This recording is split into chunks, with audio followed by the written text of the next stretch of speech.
이사야 선지자가 이사야 53장 6절에 이렇게 말씀합니다.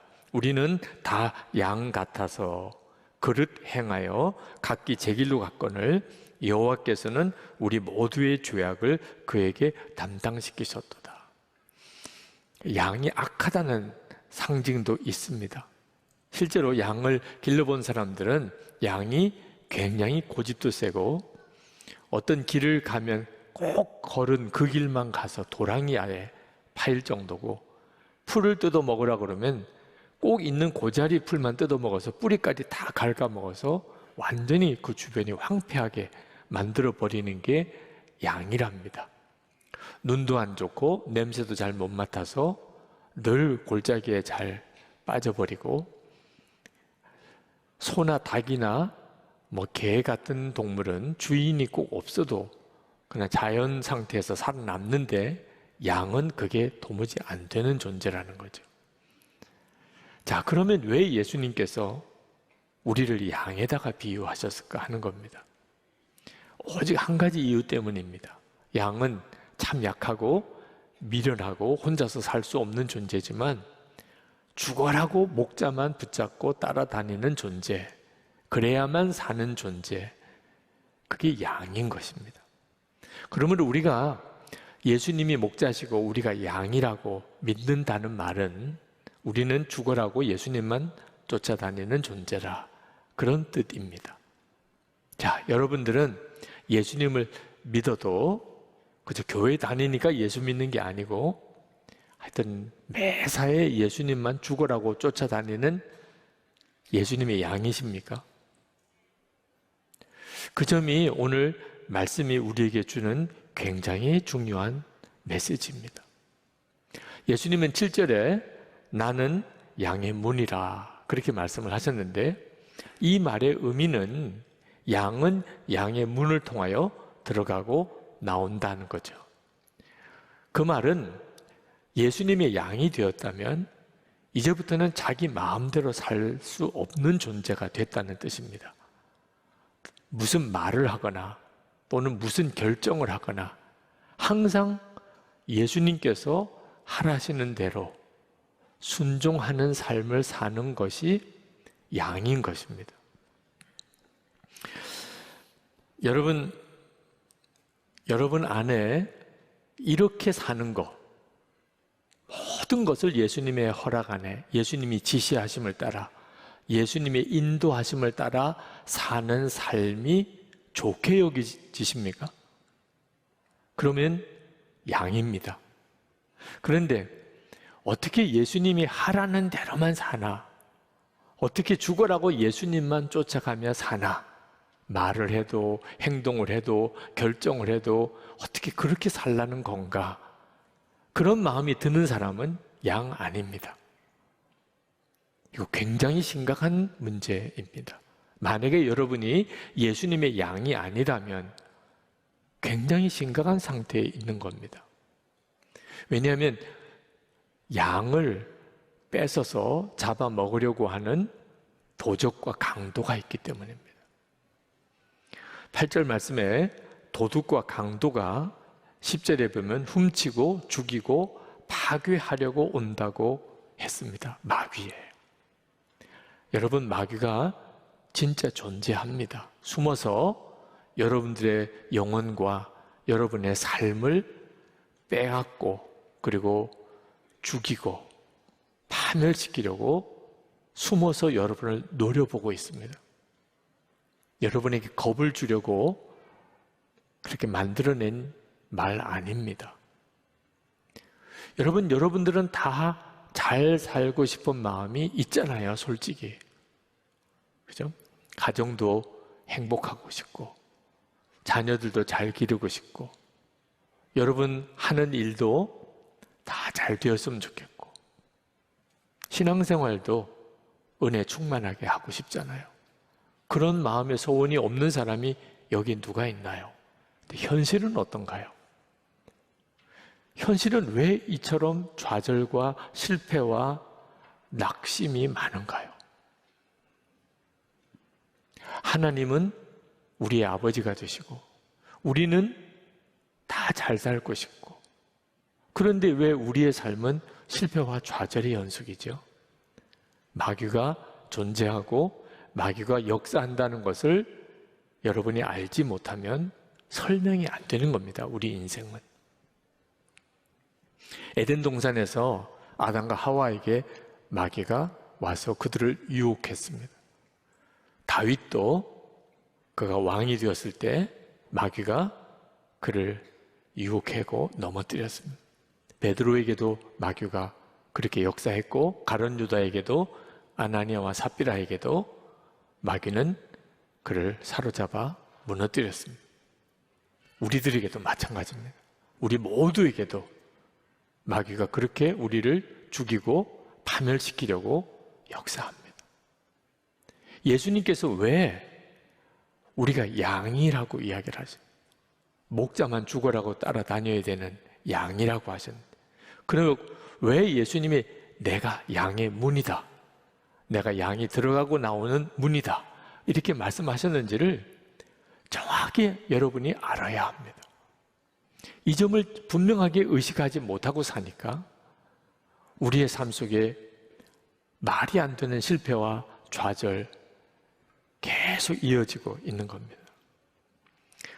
여러분, 예수님께서 나보다 먼저 온 자는 다 절도요 강도라 그렇게 말씀을 하셨는데, 얼핏 생각하면 예수님이 좀 심하게 말씀하신 것 같습니다. 예수님 아니라도 좋은 말씀한 사람들 많잖아요. 뭐 철학이나 사상가, 또 다른 종교를 창시한 사람들, 그들의 말 중에도 우리가 좀 새겨 들을 만한 그런 좋은 말도 많잖아요. 그들이 다 절도와 강도란 말입니까? 천국 문 앞에 가보아야 비로소 이 말씀이 깨달아집니다. 여러분, 아무리 좋은 말이든 또 아무리 좋은 사상 같아도 그것 때문에 영생을 얻을 기회를 놓쳤다면 우리가 천국 문을 들어갈 수 있는 유일한 길은 예수 그리스도밖에 없습니다. 우리가 죄인인 것을 깨닫고 우리의 죄를 속죄하신 예수님이 십자가에서 보배 같은 피 흘려 주셨음을 정말 믿고, 그리고 예수님을 영접하는 자만 천국에 갈 수 있거든요. 근데 그 예수님으로 인하여 영생을 얻는 길을 그 어떤 다른 사상이나 종교 때문에 내가 놓쳤다면 그건 절도와 강도와 같은 거죠. 가장 중요한 구원의 복을 뺏어간 것이니까. 여러분, 열심히 일해서 돈 버는 게 뭐 나쁜 일이겠습니까? 여러분들이 하고 있는 분야에서 성공하려고 애를 쓰는 것이 그게 뭐 비난받을 일이겠어요? 그러나 그것 때문에 내가 영생의 복음을 소홀히 하게 되었다면, 그러면 하나님 앞에 설 때 그 모든 것이 절도와 강도가 되는 것입니다. 그러므로 우리는 예수님을 믿어도 정말 양이 목자를 따라가는 그런 심정과 자세로 예수님을 믿어야 하는 거예요. 예수님은 독수리 중에 독수리십니다. 사자 중에 사자시죠. 그런데 예수님은 하나님의 어린 양이 되셨어요. 하나님께서 예수님에게 네가 십자가에서 죽어야 되겠다, 그럴 때 예수님은 죽기까지 순종하셨습니다. 하나님의 어린 양의 사명을 감당하셨어요. 17절에 이렇게 말씀합니다. 아버지께서 나를 사랑하신다. 그것은 내가 목숨을 다시 얻으려고 내 목숨을 기꺼이 버리기 때문이다. 예수님은 그렇게 하나님에게 순종하셨어요. 하나님의 어린 양이었습니다. 우리도 예수님을 그렇게 믿어야 한다는 겁니다. 예수님이 나의 목자시라면, 여러분이 정말 그것을 경험하고 살기 원한다면 여러분이 양이 되셔야 예수님이 여러분의 목자이신 것을 경험하게 됩니다. 예수님이 여러분을 인도하시고 여러분은 순종하고, 그게 바로 예수 믿는 사람의 삶입니다.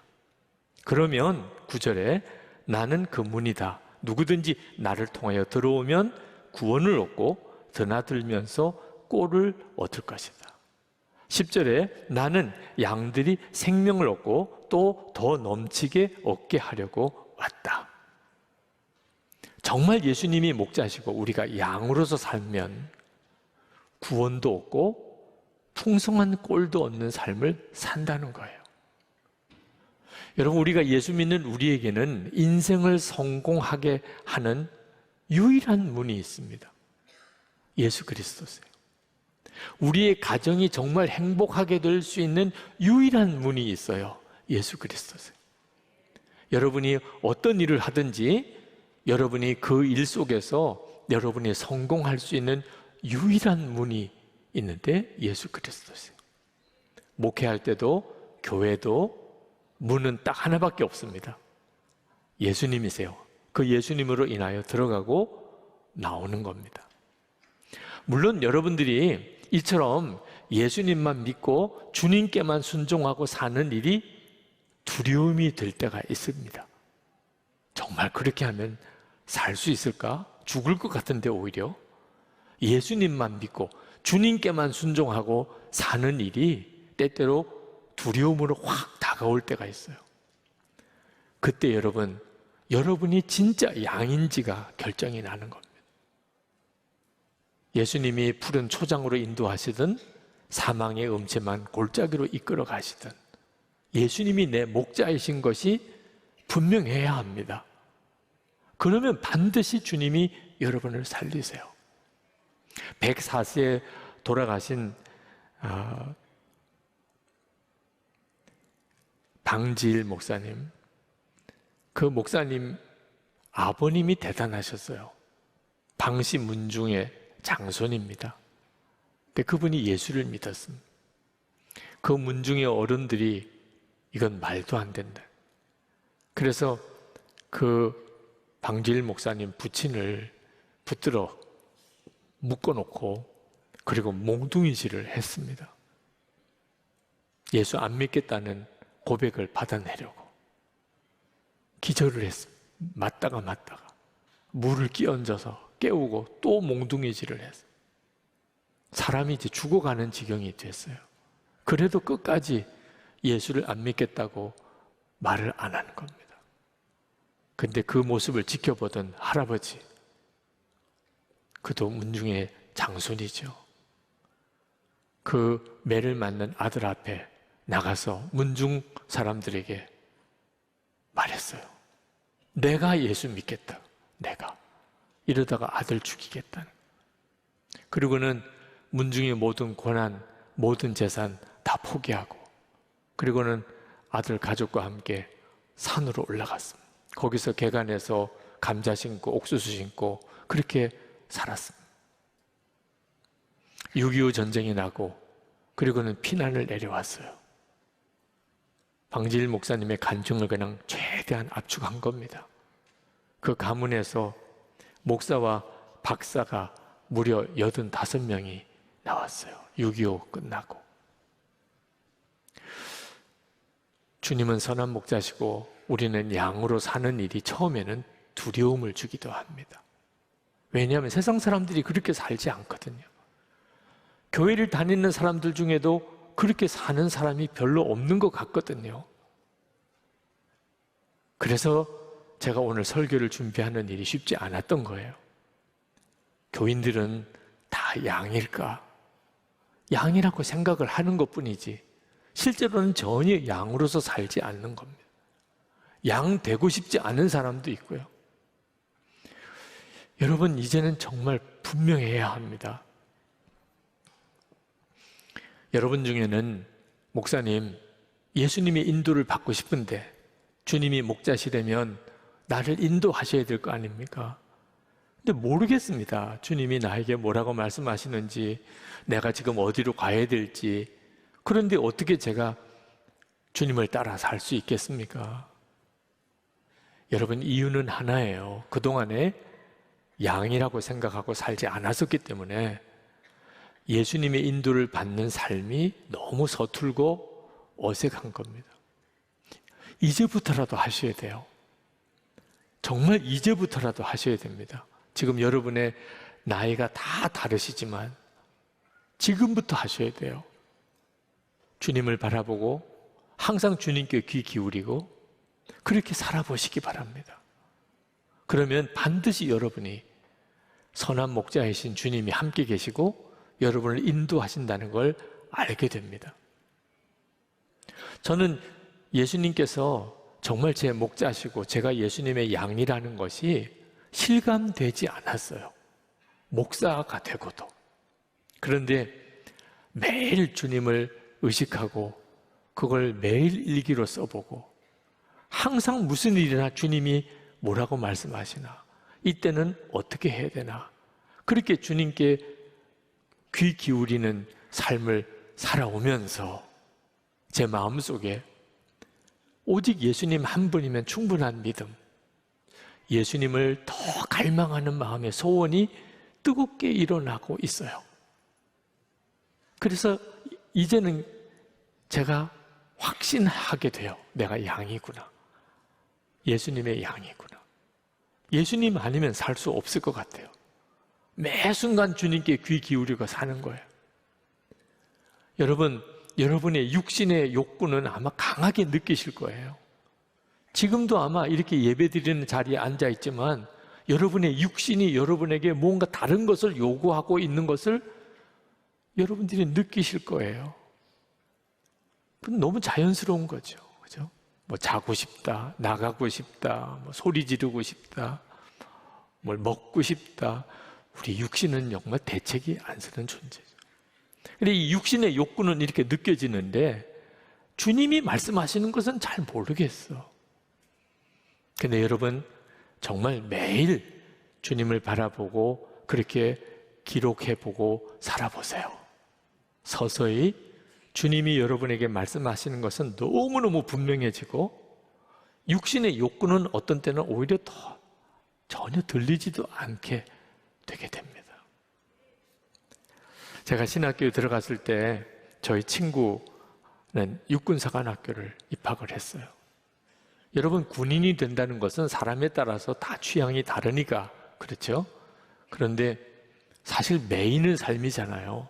군복 입고 살아야 되고 또 군율에 따라 살아야 되고. 그런데 그 친구는 만날 때마다 그렇게 자기 자신에 대해서 자랑스러워해요. 육군 장교가 되었다는 거예요. 근데 저는 하나님의 종이 되기 위해서 신학교를 갔거든요. 근데 저는 늘 갈등 속에 살았어요. 내가 이 길을 계속 가야 되나? 자랑스럽다는 느낌이 없었어요. 이유는 하나였습니다. 제가 예수님을 실제로 인격적으로 알지 못했기 때문에.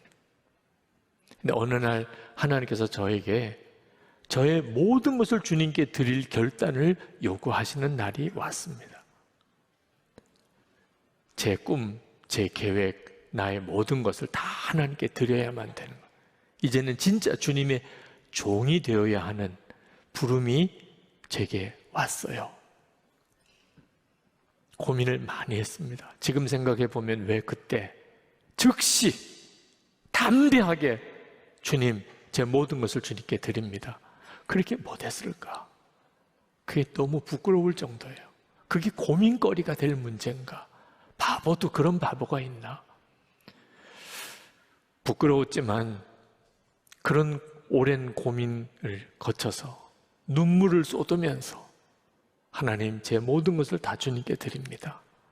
그렇게 고백했어요. 그리고 제 삶은 완전히 달라져 버렸습니다. 저 자신이 계획하고 저 자신이 만들어가는 인생과는 비교가 안 되는 삶을 지금 이렇게 살고 있는 거죠. 예수님의 양이 되는 삶은 처음에는 진짜 바보 같은 삶을 사는 것 같더라고요. 예수님을 몰랐기 때문에. 예수님을 아는 눈이 뜨여 가니까 완전히 다른 거예요. 2024년 한국에서 로잔 대회가 열립니다. 그 일을 준비하려고 지난 2주간 미국 뉴욕에서 그 로잔 리더십 회의가 있었어요. 그 회의에 참석을 했었습니다. 그 뉴욕 교민 목회자들을 초청해서 그분들에게 한국에서 열리는 로잔 대회를 위해서 기도해달라. 한국 교회가 영적으로 재각성되는 계기가 되게 여러분들이 기도해달라. 이제 그런 호소를 하는데 그렇게 눈물이 쏟아지는 겁니다. 창피할 정도로 그렇게 목사님들 앞에서 울었어요. 그렇게 호소해서 그런지 그날 밤에 아주 특별한 꿈을 꾸었습니다. 그 로잔 대표들이 모인 자리에 도무지 아기를 가질 수 없는 부부가 있었는데 그 부부에게 임신 소식이 들린 거예요. 이건 하나님이 살아계시니까 된 일이다. 다들 얼마나 기뻐했는지. 하나님이 진짜 살아계신 게 맞나 봐요. 이런 놀라운 일이 벌어졌어요. 그래서 그 소식을 사람들에게 알리자고 다들 흥분해 있는데 그 부부와 가족들이 거부를 하는 거예요. 우리 개인적인 이야기를 사람들에게 알리는 것이 그들에게는 원하지 않는다고. 그래서 자기들 이야기를 사람들에게 하지 말아달라고 요청을 하는 바람에 다들 흥분해 있다가 그러면 다 낙심이 되어버렸습니다. 근데 그 순간에 제 마음에 너무 안타까운 마음이 일어나는 거예요. 그래서 일어나서 그런 말씀을 드렸습니다. 왜 우리가 하나님의 살아계신 역사를 증거하는 것을 다른 어떤 사람에게만 자꾸 의지하려고 합니까? 우리가 합시다. 우리 자신이 합시다. 하나님께서 그 한 사람에게 그런 기적을 행하실 수 있다면 우리 모두에게도 하실 거 아닙니까? 우리가 진짜 나는 죽고 정말 예수로 사는 믿음으로 우리가 서면 그 한 사람을 통해서 역사하신 것 비교가 안 되는 역사가 증거되지 않겠습니까? 우리가 진짜 예수님 안에, 예수님이 우리 안에 거하시는 삶을 우리가 정말 믿고 그대로 살아가기 시작한다면 주님은 반드시 우리를 통하여 이 온 세상에 하나님의 영광을 드러내고 영적인 대부흥이 일어나게 하실 겁니다. 우리가 하나님 저를 쓰세요. 하나님 저를 통해서 말씀하세요. 그렇게 기도만 하면 하나님 역사하실 겁니다. 얼마나 울면서 이야기를 했는지 모릅니다. 그러다가 깼습니다. 도무지 더 잠이 안 오더라고요. 한밤중이지만. 그래서 그 꿈을 다 기록을 했습니다. 그래서 제 일기에도 올렸어요. 여러분, 우리가 진짜 예수님의 양으로 살기 시작하면 그러면 여러분의 삶, 개인의 삶만 아닙니다. 여러분의 가족, 친척, 여러분의 일터, 우리 교회, 한국 교회와 우리나라 전체에 역사가 일어나. 오늘 이 자리에도 벌써 2,000명 넘는 사람, 영상으로까지 하면 아마 한 5,000명이 넘는 사람이 이 말씀을 듣고 계실 텐데 우리가 진짜 예수님의 양으로 살기 시작하면 그러면 주님이 목자이신 것이 온 세상 사람들에게 드러나게 됩니다. 여호와는 나의 목자시니 내게 부족함이 없으리로다. 다윗의 이 고백이 하나님 내게 이루어지게 해주십시오. 내 삶이 되게 해주십시오. 여러분 정말 그렇게 기도하고 싶지 않습니까?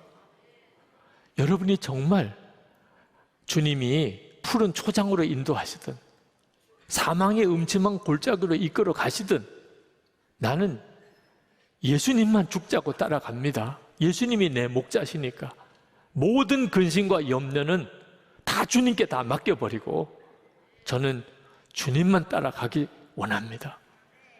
여러분 안에 이 기도가 정말 일어나기를 원합니다. 그 기도가 여러분을 살립니다.